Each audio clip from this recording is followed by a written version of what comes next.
Good evening. I now call to order the April 20th City Council meeting to order. Please rise for the Pledge of Allegiance. I pledge allegiance to the flag of the United States of America and to the republic for which it stands, one nation, under God, indivisible, with liberty and justice for all.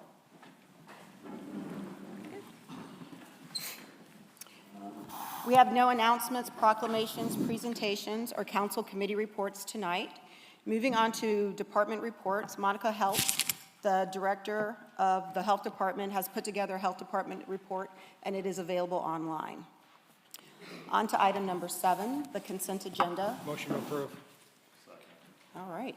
The consent agenda consists of the meeting from the March 16th, the minutes from the March 16th meeting, a presentation of the Redevelopment Commission, and a resolution authorizing the city controller to transfer certain funds. There was a motion to approve by the first was by Pete. Second. And second by Zimmerman. All those in favor? Aye. Any opposed? Motion passes. Next on the agenda is item number 8, ordinance 031626A, a request to approve an amendment to chapter 96 of the Fishers Code of Ordinances. Jordan Alexander will present.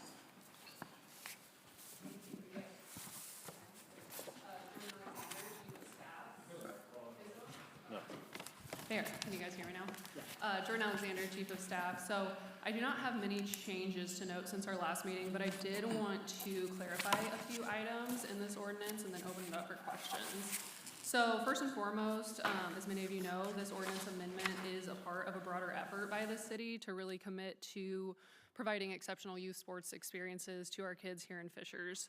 So obviously, you all know the introduction of Jim Self in this joint role between the city and the schools. We announced a little over $10 million of investment into athletic facilities this year, and then also have noted our efforts around centralized scheduling of athletic facilities. So these are all really a recommitment by the city to make our youth sports experiences the best that they can be for our kids here in Fishers.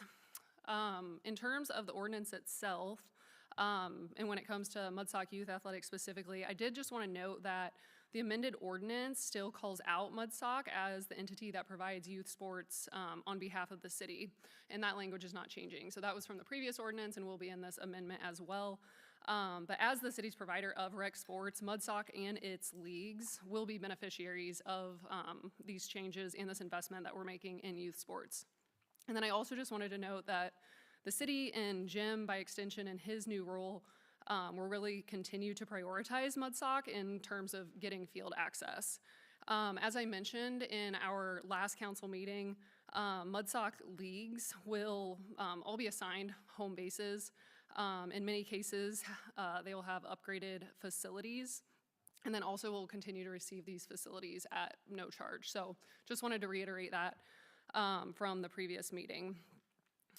Also wanted to note that in terms of scheduling, so Jim will be leading the effort to centralize city and school scheduling of facilities, but I did just want to clarify, and I mentioned this at the Mudsock board meeting as well, but this will not consist of Jim taking over specific game or practice scheduling. This is much more related to assigning fields to user groups.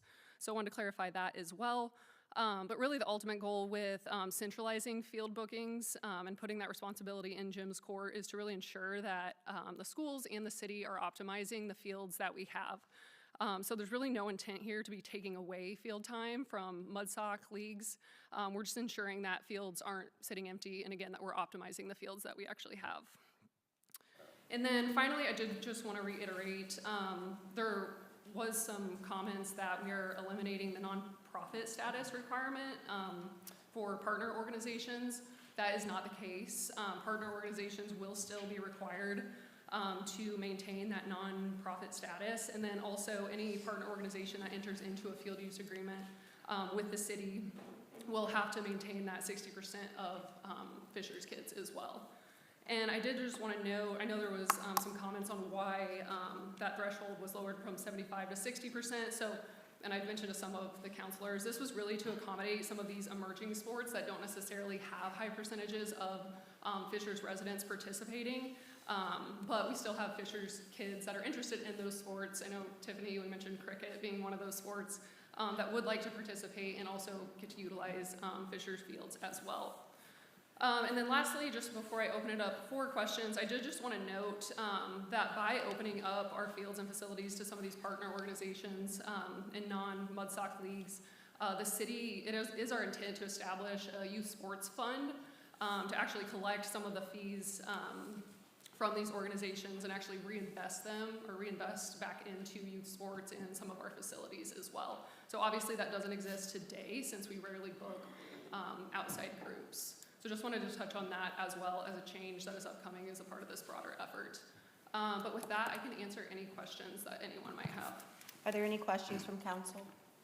I do, but go ahead. Oh, good. How's the fields at Cynthia Inn coming along? Coming along, we had to haul 900 truckloads of dirt out, and then we have to bring the equivalent back in stone, but they are coming together. And I just want to thank Jordan for her hard work on this and Jim Self.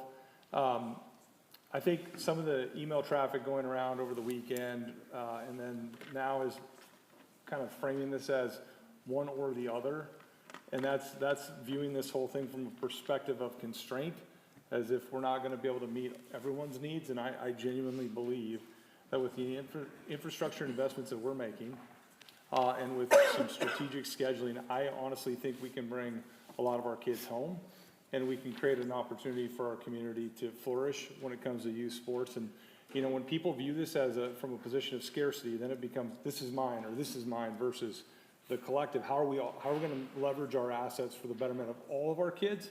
And I think this is an opportunity to do that. So I know there's some fear and some apprehension about anything new, but this was born out of a spirit of really trying to build on what's already great and continue to evolve, like Fishers always does, in a variety of other ways. So it's a leap of faith. And like I was talking to Councilmember Zimmerman today, we're not amending the United States Constitution here, folks. If for some reason there's an adjustment that needs to be made at some point, there's clearly an opportunity to do that, but I think this is a good start. So, And what, just to kind of piggyback on that, I believe our greatest asset is not the money that we're putting into fields, the buildings that we're building in Fishers. As proud as I am of the things that we've done in our community, our number one asset are our children. And it is our priority to have a safe, great experience for every child of any ability across any sport. You mentioned cricket. I wouldn't even know how to play cricket, but there's people that want to do that and love to do that. And so our goal is what the mayor's saying, because we had a discussion about this and like, how does this really land in the community? I've been coaching. I'm 53 years old. I've been coaching since I was 20 years old. I started coaching varsity basketball when I was 20 years old. I was coaching 17, 18-year-olds, so that was awkward, okay? I've watched youth sports for 3 decades. I have been through the things you probably would never want to go through in your life involving youth sports. I have been and watched where I sat in my car when gunshots went out in front of me through windshields in a parking lot. I was threatened multiple times after being in championship games that we were going to be shot when we go out in parking lots. And you know what? Also, I've been through some things that I won't share. And I would do it all again. The kids are the most important thing in our community. What we're doing now and what we propose here now is to really evolve as a city. When I moved here in '89, we had 3 police cars, I think. Imagine if we didn't evolve, Chief, if we had still said, you can only have 3 police cars for the city, right? Imagine if we didn't evolve. There are people in this room that have put blood, sweat, and tears into youth sports. The emails I got were fantastic, very polite. There was nothing derogatory. Usually when you deal with stuff like this, there's a few people that start taking shots, and there was none of that. And I applaud everyone. Maybe some of those people are sitting here. I think we all want the same thing. And I think if we'll be willing to work together, we're going to create an environment that beams a light into youth sports that, if we all were honest with ourselves, is in deep trouble. You can't find referees because people are so obscene. You can't find coaches because I can't even tell you what coaches go through. I don't even want to begin to list the things that coaches go through, and accusations and all sorts of stuff that happens because you're just trying to help somebody that's disadvantaged, somebody that's hurting, somebody that's in need. And I've seen kids get cut from our schools because our schools are tough with sports. And they were down, and I remember going through COVID, and they were depressed, and parents are calling me, and I'm on city council, and we're dealing with the COVID thing, and I have people accusing me of, why are you keeping kids inside? And then I have people saying you should let them play, and I'm out there just trying to get them out there. So I'm coaching with a mask on, trying to just get them out there. And so we're investing millions of dollars back into this. I want to thank Mudsock. I mean, you guys have led the way. I used to be part of the youth sports before it was Mudsock, HSE Sports. And once again, I know what you go through. I know what you deal with. And so I could keep going on. I could take hours talking about this because it's a passion of mine. But I just want you to know that we're changing lives forever. And I think by using our resources together and marshaling all of our collective knowledge, we can actually champion this. I encourage, and we will continue to do that. Rec sports should be the #1 priority with regard to anything.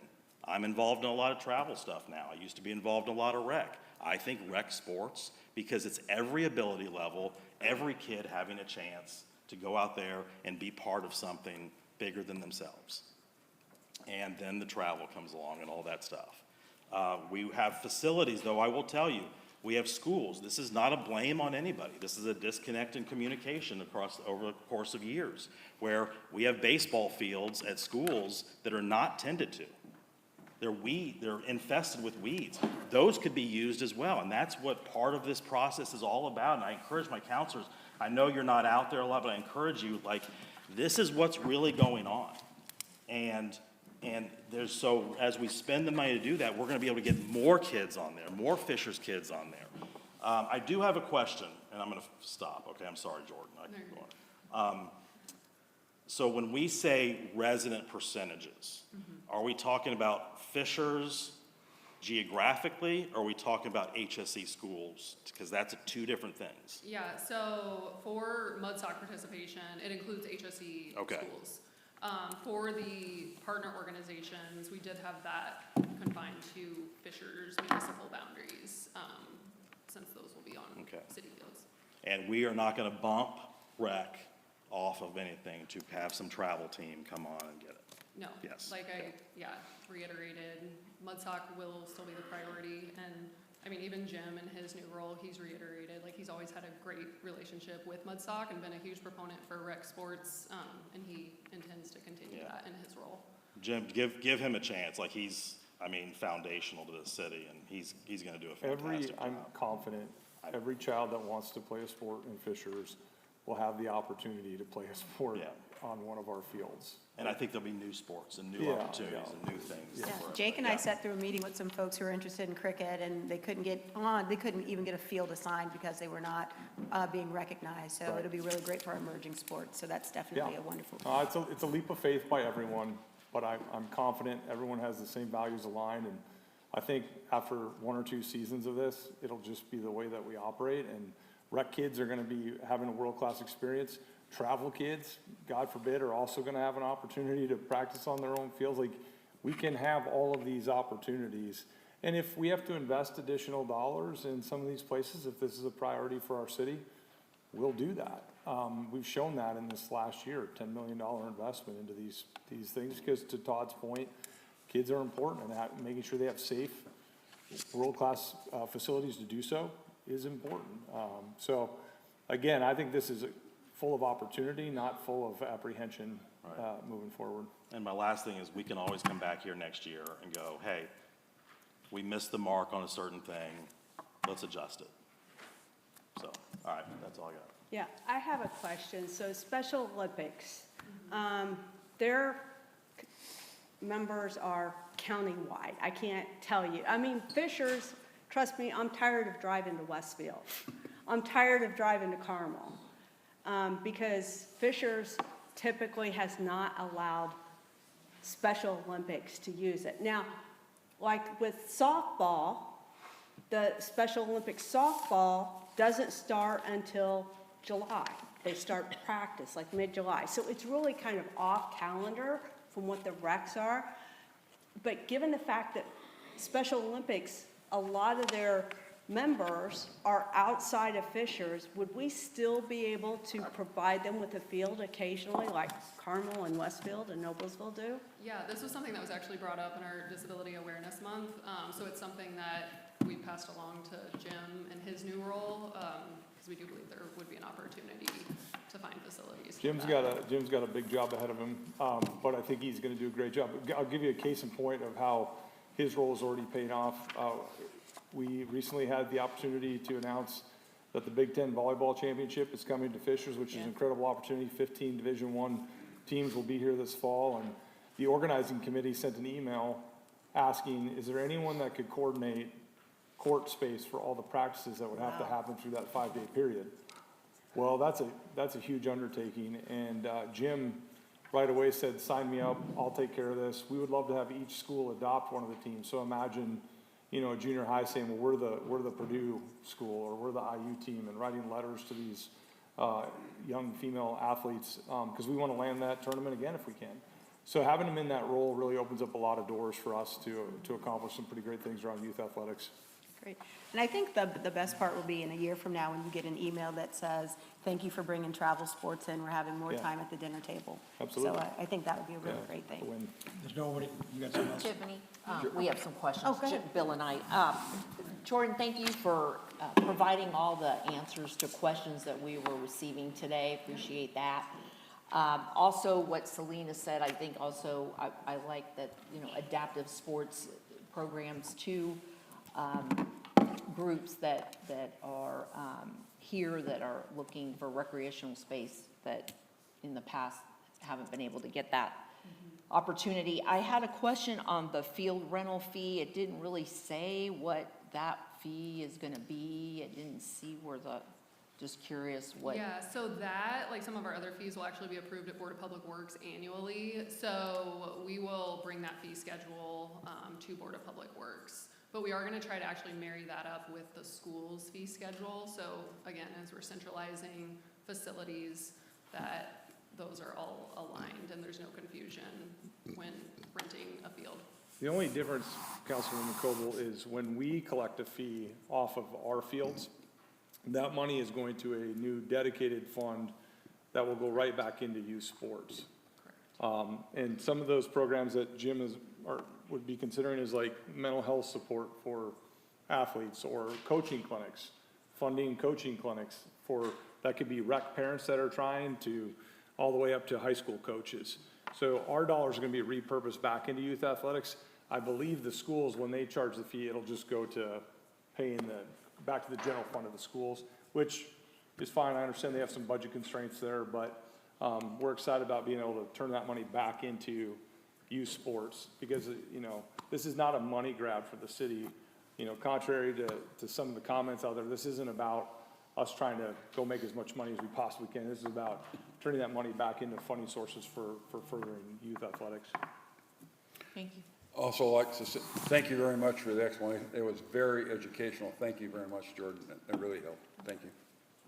Jordan, could you expand a little bit on your characterization that MudSoc will be priority in the scheduling? What does priority mean? So I think, like I answered Counselor Zimmerman, they're not going to get bumped for a travel team. They're gonna have dedicated facilities.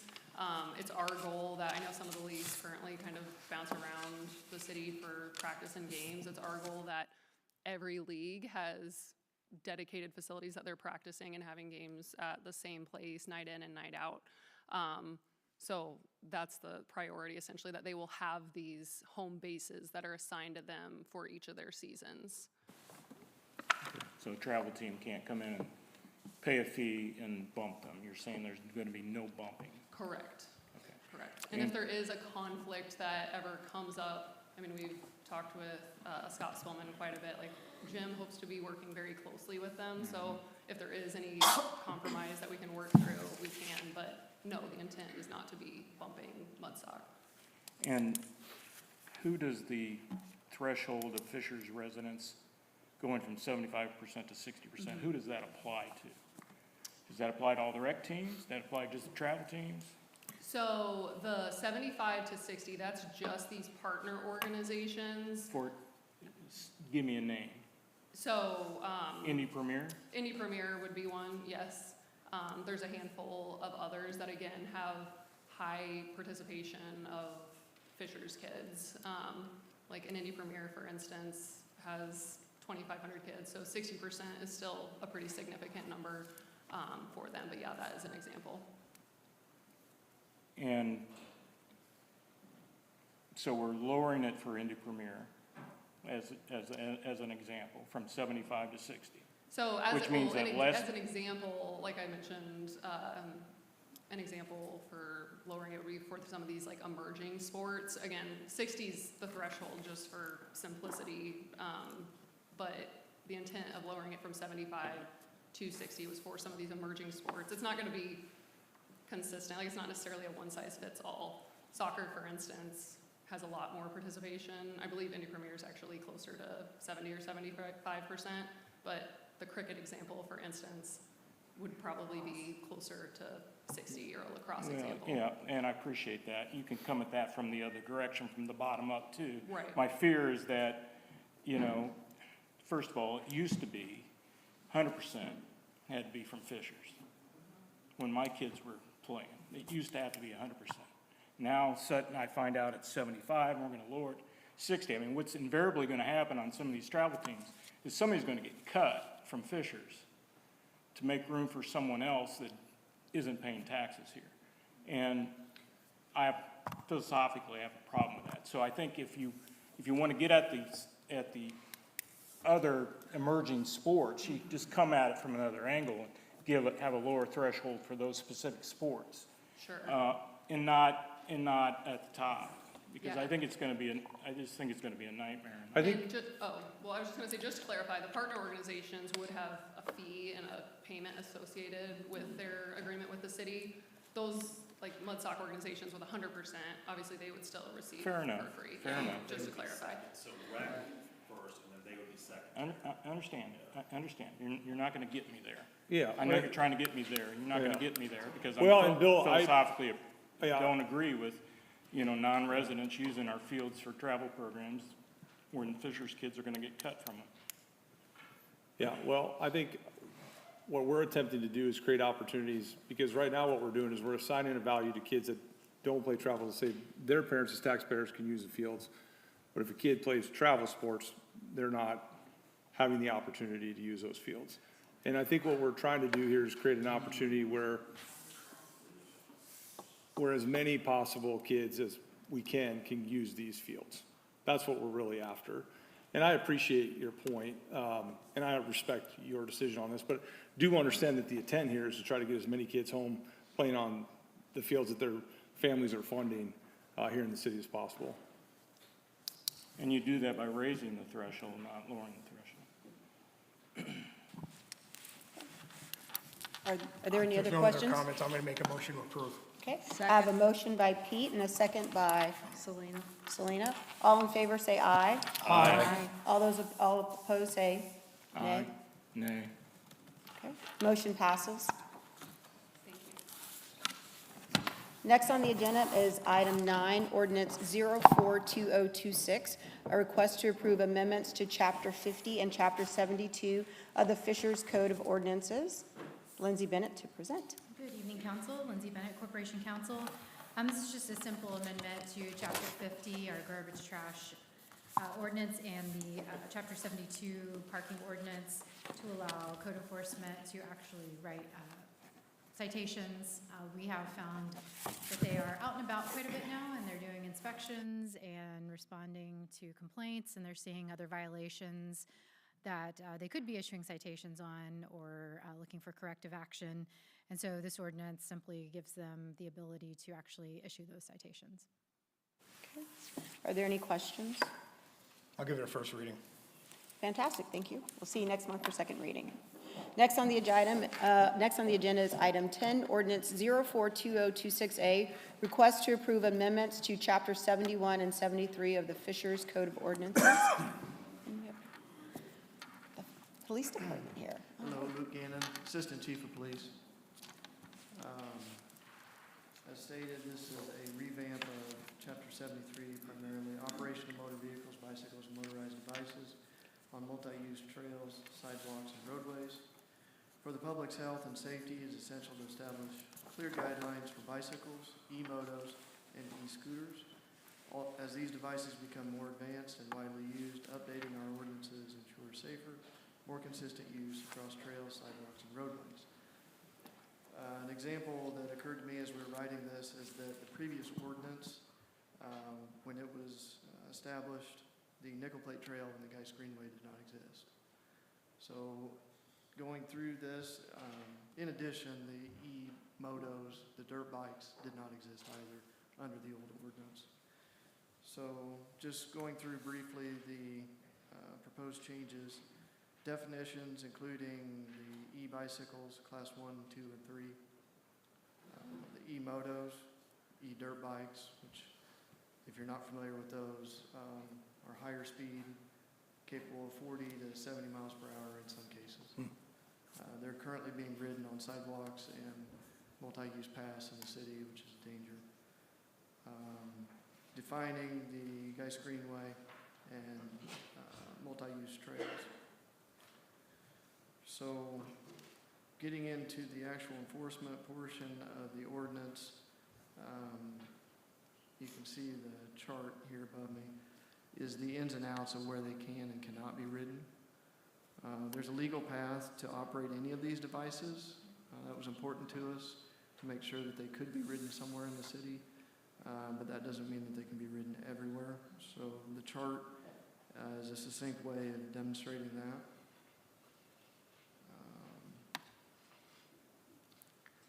And then behavior. So operational rules was very important to us because we realized that enforcement by speed alone or more traditional vehicular enforcement just isn't going to work for the Geist Greenway and multi-use trails. So under 73B, operational rules, it goes through the different things, and it's things that you would expect. Shall not operate in a reckless manner, shall yield right-of-way to pedestrians, shall pass pedestrians at a safe distance, so on and so forth. Those are the things that the officers are really going to look for in enforcement of this ordinance. I think that is the highlights of the ordinance changes. Take questions. Any questions from council? Can anybody ride these, or do you have to have a license? So specifically to the e-motos, the dirt bikes, if you're going to ride them on the street, you have to be 15 years of age, wear a helmet, and have a valid identification. We took that from a guidepost that is the moped statute, so it replicates moped statute, and that's been applied to e-motos, bike lanes, roadways, and the class 3, the highest speed e-bikes, in bike lanes and roadways also. In violations is a ticket? Yes, ordinance violation. One point of clarification on the graphic, I think, and Luke, correct me if I'm wrong here, Lindsay and I were just talking about this for state code. The roadways section under e-scooter, that would be a no, would it not, to be able to operate in a roadway on? That should be no. Okay, so just, We'll have to change that. yeah, so just up here on the e-scooters, they do not have the legal right to travel on the road. They can be in the bike lane, correct, Lindsay? Yes. On the road, but not. Oh, okay, no roadways. So the ones that you can rent, the e-scooter, that's the ones you rent that you see on campuses, the little bitty things that I wouldn't get caught dead on Yeah. because they're kind of dangerous, those are allowed on the nickel plate. But the bigger bikes that go really fast that the kids have been racing up and down on, that's what we're after. That's what the E-Moto is? Yes. Okay, thank you. This is great. Thank you for bringing this. Yeah, it's definitely needed. I get confused just because I don't know all these, like, you know, I don't have kids that run around with this. So is there any way, I guess, what are we finding with juveniles that you're dealing with and you're talking to their parents? Do they even know the classification of these that they're getting their kids, or is there, you know what I mean? Like, I wouldn't even know. And that sounds terrible, but I just wouldn't know what they should be, you know. Right, so the manufacturing intent of the E-Moto, the dirt bike, is off-road use. Okay. And it is marketed as such. When you buy one, it tells you what the top-end speed is because it has an electric motor that is built for a top-end speed. I don't know I couldn't speak for the purchasers to know if they're looking at that or not. Yeah. But what I can say is that they're not intended for city multi-use paths. They're not intended for sidewalks. We feel like they are off-road vehicles. However, the state legislator has not got there yet. And for us to tell them to go use it at a state off-road riding facility isn't going to help them because they have to have a registration for that. They have to register it as an off-road vehicle. The BMV won't do that.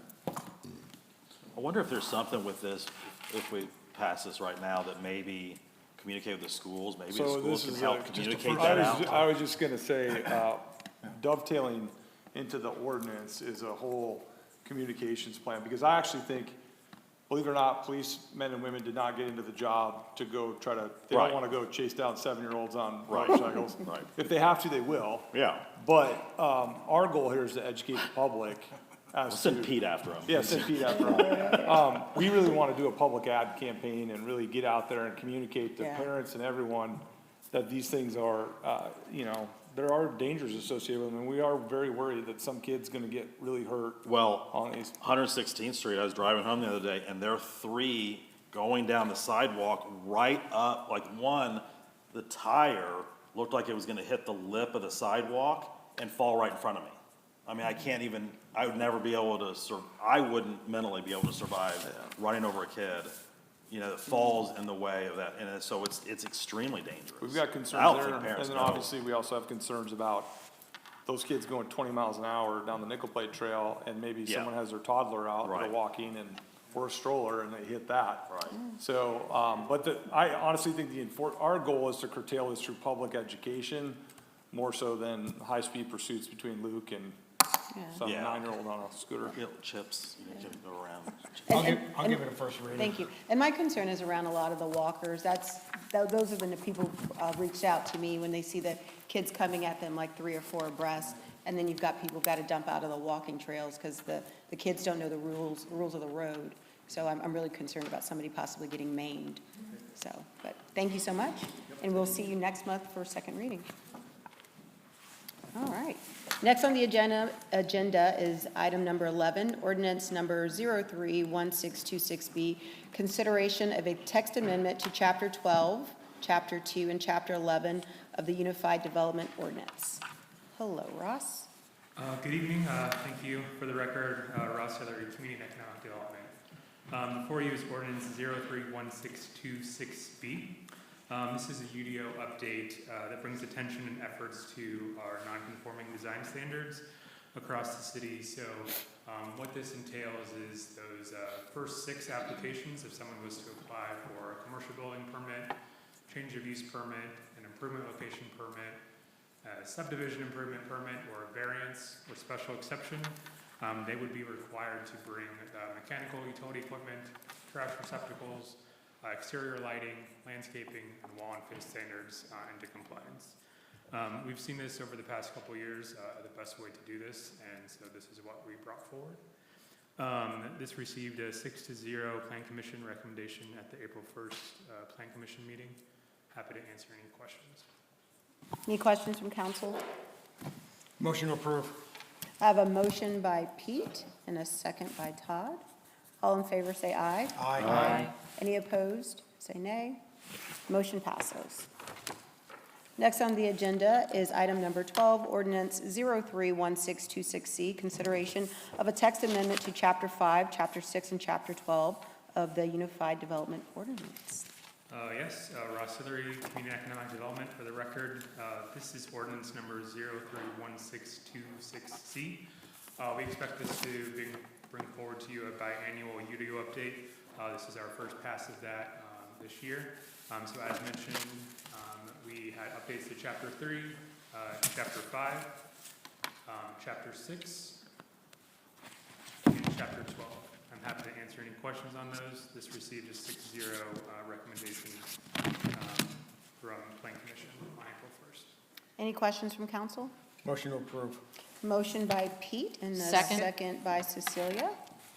All those in favor say aye. Aye. Any opposed, say nay. Motion passes. Next on the agenda is item number 13, ordinance number 042026C, request to approve a voluntary annexation of 3.08 acres known as the 10075 East 121st Street property. Ross Hillary, Community and Economic Development. Before you is ordinance 042026C. This is a request for an annexation of 3 acres along 121st Street. Background on this is they are proposing some new single-family construction and would like to connect to our sewer district. This is part of that process. This is first reading and does require public hearing. Happy to answer any questions. Okay. Any questions from council? I will now open ordinance 042026C for a public hearing. If you wish to speak, you may come to the podium and address the council. Please state your name and address for the record, and you will be given 3 minutes. Seeing no one come forward, I will now close the public hearing. First reading. Thank you, Ross. Next on the agenda is item number 14, ordinance number 111725E, request to approve a voluntary annexation of 77.064 acres known as Linwood Hills subdivision. Good evening, Council. Lindsay Bennett again, Corporation Council. This is the final reading for Linwood Hills annexation. We started this process back in November with 3 public meetings and had first reading in November. We held the public hearing 2 months ago, and now we are here for the final reading and adoption of this ordinance tonight. After tonight, we'll publish the ordinance and send out public notice to all of the property owners and publish notice of the remonstrance period, which will take place as soon as publication is made, and it will run for 90 days. After that, there is quite a few people that we have to notify, and the ordinance should be in effect by the end of the year. Fantastic. Any questions from council? I'll make a motion to approve. Okay, the motion by Pete and a second by Todd. All those in favor say aye. Aye. Any opposed, say nay. Motion passes. Fantastic. Moving on, do we have any new or unfinished business? No. I will now open it up for community comment. Any member of the public wishing to speak may come to the podium and address the council. Please state your name and address for the record, and you will be given 3 minutes. Hi, Council. My name is Linda Pendleton. I live at 8750 Harrison Parkway. And so that's Harrison Lakes, and I live half a mile from my Airbnb. I'm here today to request your support as I pursue a variance to the ordinance in order that I could be allowed to rent my property in Harrison Green as a short-term rental. My mom bought the property 13962 Wakefield Place in 2000 and lived there until she moved in assisted living. Since November 2022, my husband and I have managed this property with a single goal: to keep this house in model home condition while generating the necessary funds for my mom's health care. Many people ask why we don't simply find a long-term tenant. For my husband and I and my sister and brother-in-law, the answer has been accountability. With a short-term model, we and our cleaning team are inside the house every few days. We don't wait 6 months to find a hole in the wall or a stained floor. We see it immediately, and that allows us to keep our property in a much better condition than a typical long-term rental. We take personal responsibility for our yard. We've all seen rentals with overgrown grass or trash cans left at the curb to blow in the wind. Because we live so close, we ensure that our property remains an asset to the street's curb appeal and is not a detraction. Safety is our highest priority, not just for our guests, but for our neighbors and, to be honest, even our house. Unlike a long-term lease where you're stuck with a tenant regardless of their behavior, the Airbnb platform allows us to vet every single guest. We have a no-party policy that we strictly pursue. We have proactively declined requests that felt suspicious or like a potential gathering. And because we live 2 minutes away, we can do frequent drive-bys and spot checks to ensure that our house rules are being followed. We didn't start this behind closed doors. In 2022, we went door to door. We handed out letters of explanation. We met the HOA president and held an open house for all of our neighbors. The result, our closest neighbors are now our neighborhood watch. They have our cell phone numbers, they support what we're doing, and several have even utilized our Airbnb for their visiting family members. We have a 3.5-year track record of safe, quiet, and positive experiences. I'm actually one of more than 1,000 hosts of non-owner occupied Airbnbs in Fishers, but we are unique in that we are a local neighbor with a vested interest in Harrison Green, in Harrison Lakes, and in Fishers. We are hands-on, we're highly motivated, and we are committed to maintaining the highest standards.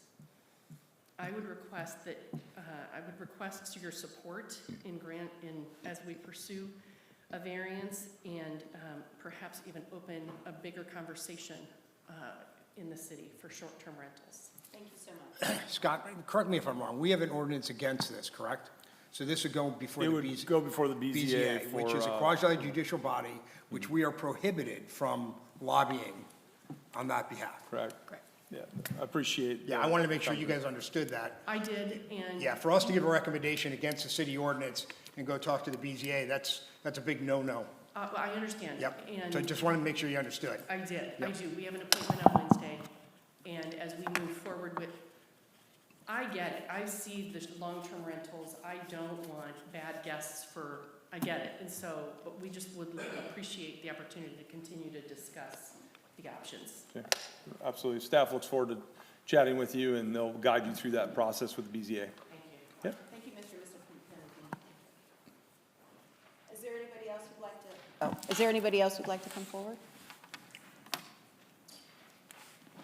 Justin Bertner, Fishers resident, president of Mudsock Youth Soccer. Happy to be here before you today to discuss the ordinance change to the access to Fishers Parks. I've shared a very long, detailed explanation with all 9 council members today, explaining why the ordinance change that you just approved should not have been approved. Deeply disappointed that we don't stand up for our youth kids. I heard from the mayor's office today that they still prioritize youth kids. The question is, why did we remove that from the ordinance? Everything else in that ordinance could have stayed the same. You could still show the public that you prioritize the youth recreational athletes of this community, unequivocally. And you guys decided to approve. The mayor decided to push this through as quickly as he could to avoid having the community conversation about sports. I 100% agree. Let's get more sports in this community, right?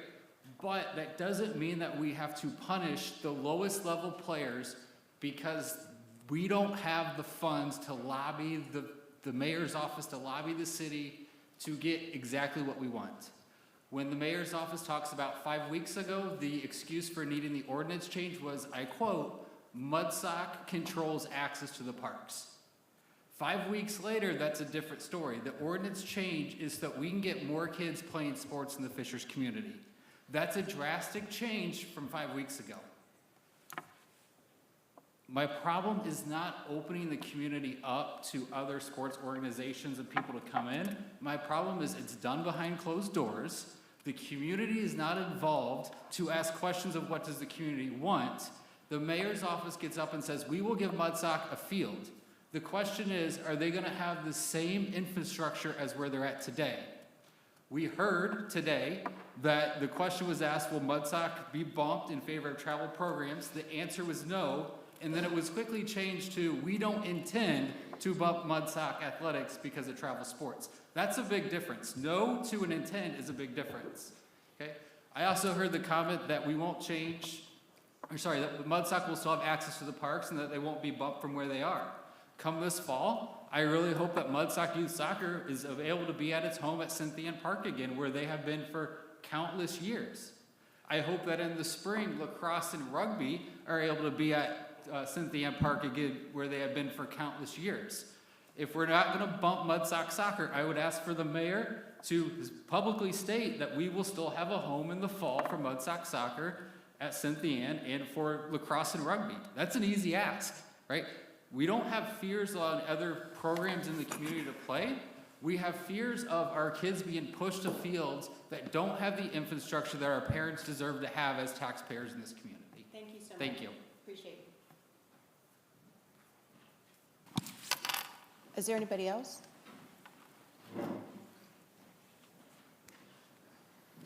Hi, my name is Latricia Schooley, and thank you, council members and Mayor Fagnes. I am coming here as a concerned citizen and parent about the school that you are considering approving on Cumberland Road between the intersections of 106 and 116. My main concern with that is the traffic area there is already very, very busy. Anyone who lives in the area, which I do, right off of Pine Bluff and 106 and Cumberland, already knows logistically how hard it will be to add additional traffic. Also, they're building new neighborhoods there. We have kids catching buses. We have a fire station right there. It would be a logistical nightmare for one, and as council members, I ask that you consider your citizens, your students, as well as other businesses in the area for safety and congestion. And thank you for your time. Yeah. Thank you so much. I believe the next hearing on that is, Megan? Next Monday. So next council meeting, we'll be bringing that back. Okay. Thank you for those comments. I have those same concerns. So thank you. Fantastic. Oh. Hello, Ross. Hello, I'm Ross Reinhardt, 7704 Creekside Court. And I just wanted to share some initial thoughts on sort of the e-bike regulations that we were considering. No one would have guessed that you were here to speak. Right, yeah. And I just wanted to say, I think kind of we're starting from a place where we all have shared goals. We want people to be able to travel safely around Fishers comfortably. But I would just also think of the big picture that, like we just heard, concerned about traffic. And so we need to have these other alternative ways of getting around. And so you're not going to, often, it's easy to look at it through the lens of the egregious people you see, like a kid on a bike and think, oh, it's a toy. But also I see these often out back behind our restaurants. It's how somebody got to work, some of these vehicles. So I think we should be careful about, overreacting to some of this. And I think as we saw tonight, some of the proposed legislation, I think, gets a little too confusing, a little too complex, in my opinion. It's going to be hard to enforce. For example, my parents ride a Class 3 e-bike all over around Hamilton County on the trails. So we're going to be getting our officers in the position of stopping retirees on Class 3 e-bikes to do a speed test and see what their top speed is. And we also saw how our graphic, we even confused it ourselves. The graphic didn't agree with the actual law that we were considering. And I think I'm also concerned that in that confusing patchwork that it's creating, it's going to kind of suppress the people that are going to choose these forms of transportation. Right now, I see kids enjoying their mobility to and from parks on some of those e-scooters that they have.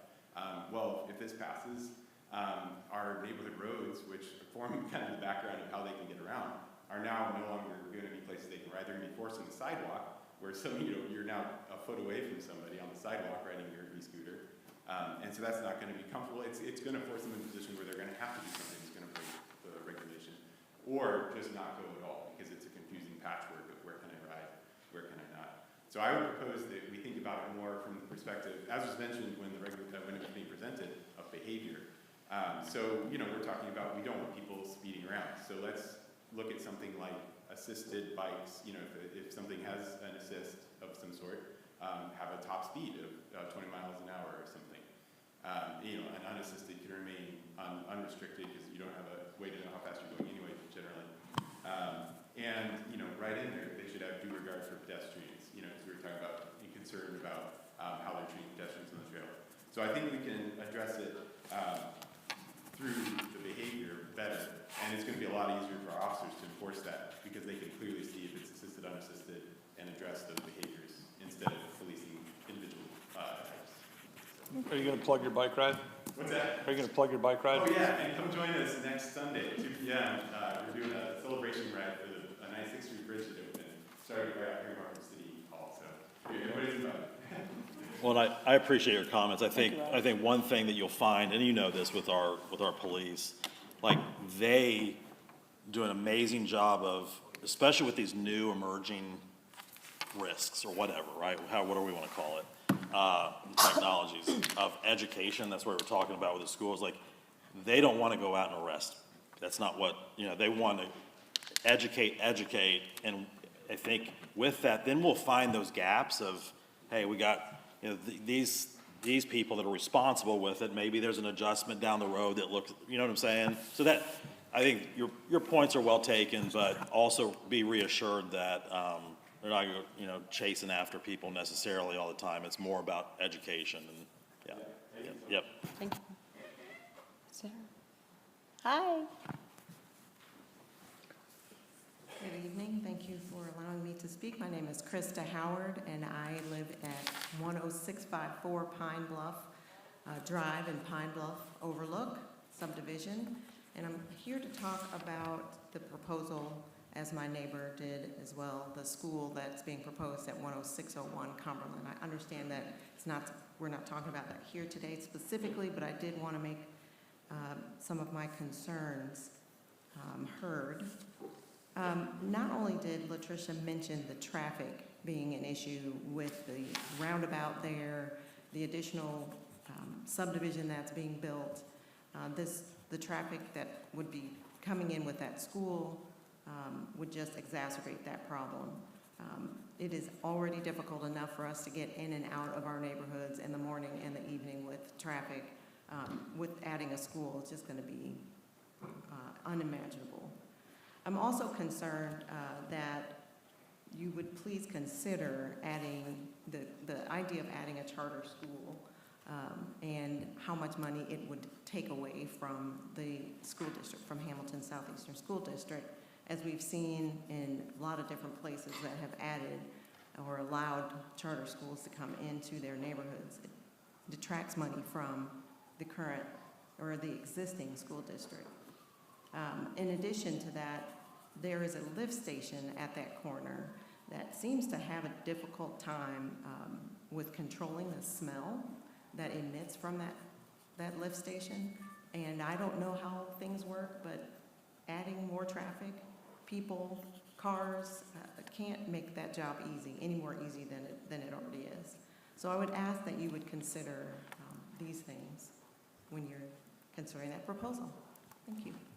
Thank you so much. Is there anybody else who'd like to speak? Oh, yes, sir. No, I saw him coming. I'm so sorry. Hello.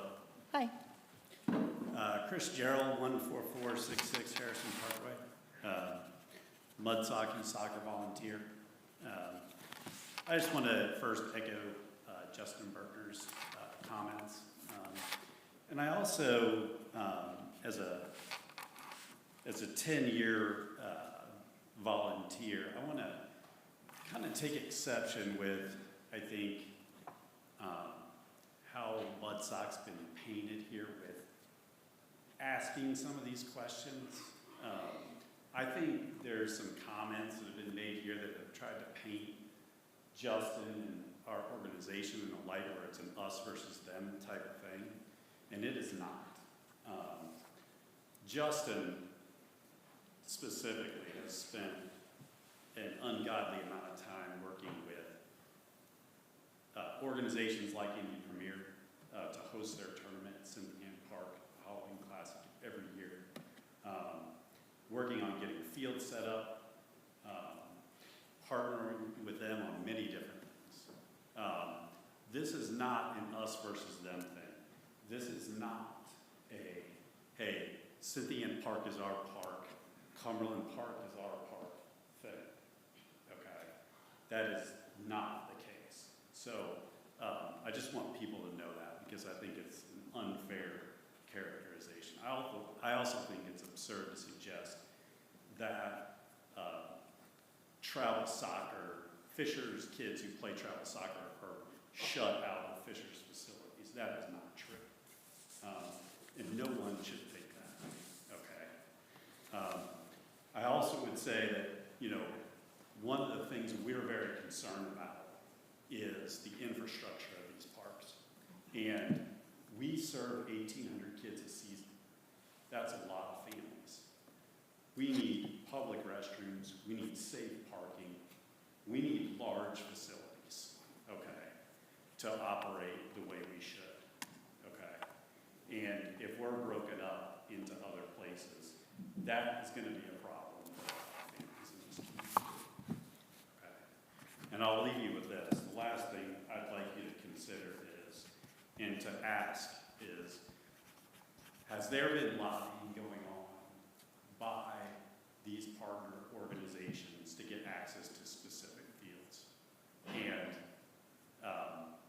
I'd like to see that explored and ask more questions. So thank you for your time. Quick question. Thank you. Sorry, quick question. Chris, yeah. When you say the broken up, and, because I agree with you, enhance our fields, okay? We need to do that across the board.